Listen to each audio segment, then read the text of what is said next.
వారికి కాపలా ఉండగా ఆ దుష్టుడు లోపలికి ప్రవేశించడానికి పలు ప్రయత్నాలు చేసి చివరికి మాయోపాయంతో విభీషణుడి రూపం ధరించి మందిరంలోకి ప్రవేశిస్తాడు.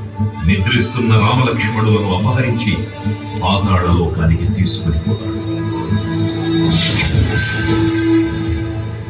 అంజనాదేవి గర్భాన్వయాదేవ నిన్నెచ్చనేరంత వారన్ దయాశాలివై చూచియుండాతవై చూచియుండక్కరన్నిచ్చియున్ తొల్లి సుగ్రీవ సుమంత్రివై స్వామి కార్య